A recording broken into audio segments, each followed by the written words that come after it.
Olá pessoal, bom dia. Eu mais uma vez, Márcia Regina Arai Tavares Koshiba, advogada brasileira e advogada internacional aqui no Japão. Trabalhou numa associação de advogados japoneses na província de Aichi. Quero conversar com todos vocês hoje referente a um assunto muito questionado durante a semana, que é referente à guarda compartilhada. Bem, gente, esse é um assunto ainda novo.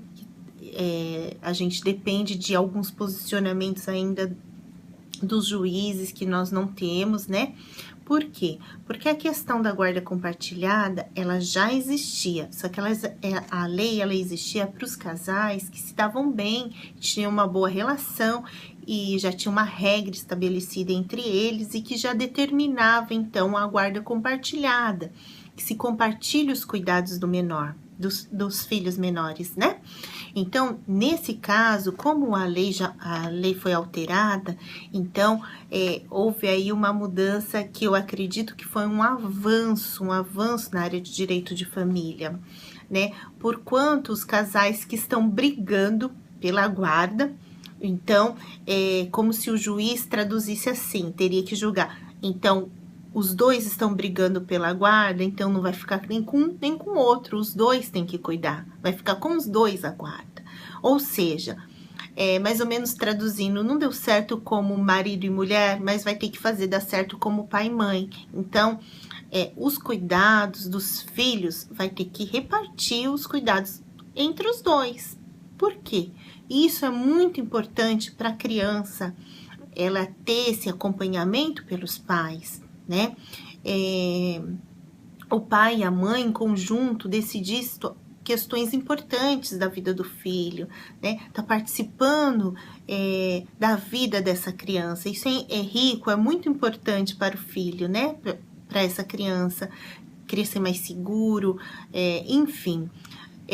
As regras, como os juízes vão estabelecer, vai depender de caso a caso, né? Não existe uma regra assim já fixada em questão a guarda compartilhada vai ter que ser, o filho vai ter a residência com a mãe ou a residência com o pai, os finais de semana, não. Essa questão vai ser analisada caso a caso, ver se o pai tem mais tempo, ele vai então ficar mais tempo cuidando do filho, se a mãe que tem mais tempo, então vai ser a mãe que vai estar cuidando do filho. Então, assim, as regras vão ser estipuladas para cada caso, porque cada família é diferente, né? As questões do seu dia a dia. Então, vejamos, a criança, ela vai ter a grande, então, oportunidade, então, de estar sendo acompanhada pelo pai e pela mãe. Isso é o ideal, né? Porque o que estava acontecendo é a mãe ter a guarda, ou o pai ficar com a guarda e tá impedindo a outra parte de ter contato com a criança, né? Nós temos ainda em vigor a lei de alienação parental, em que a mãe ou o pai que tem a guarda dessa criança, ela some com o seu filho, e, enfim, dificulta a outra parte de ter contato com a criança, e isso também é muito prejudicial ao menor. Então, são questões que estão acontecendo muito, infelizmente, muito corriqueira, que faz o legislador, faz as autoridades pensar de uma forma em como poder evitar, então, essas questões. Então, assim, a questão da lei da guarda compartilhada, ela veio como um avanço na área de família, para que, então, dê certo como pai e mãe. Os adultos se obriguem, então, a cumprir, então, o que o juiz for determinar na questão dos cuidados do filho. Querendo ou não, agora vai ser conjunto. É claro, é óbvio que vai ter casos em específicos que o juiz vai analisar, que o pai ou a mãe não vai ter condições de estar exercendo esses cuidados com o menor. Então, nesses casos, não vai ser estipulada a guarda compartilhada, e sim, seria então determinado a guarda de fato ou para a mãe ou para o pai, né?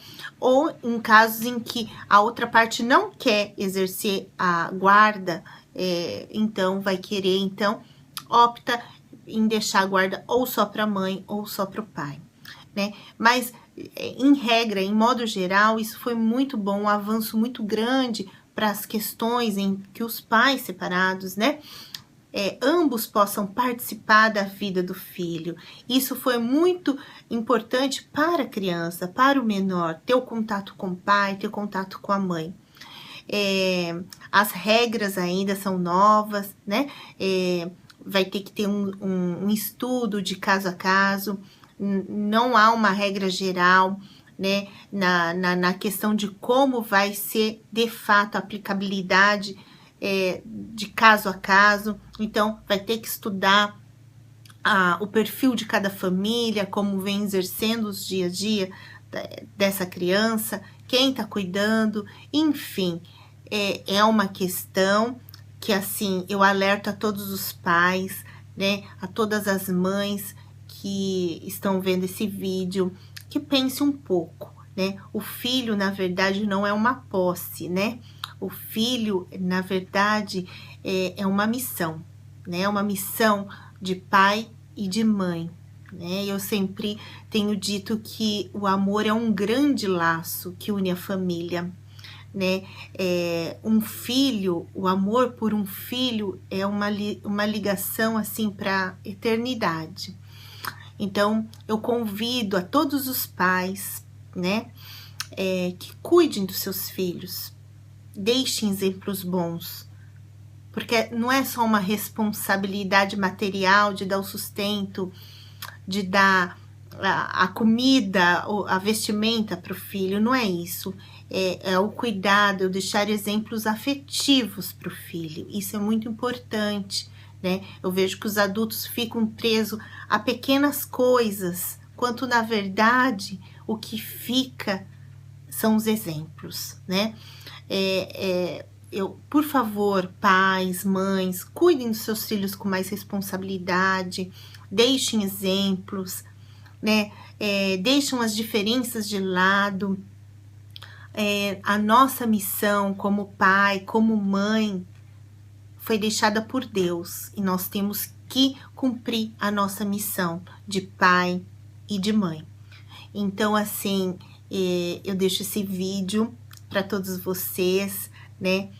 Que pensem com carinho, briguem menos, por favor, né? Não briguem, pense mais na criança. A criança precisa do pai e da mãe em igualdade, em todos os momentos da vida, né?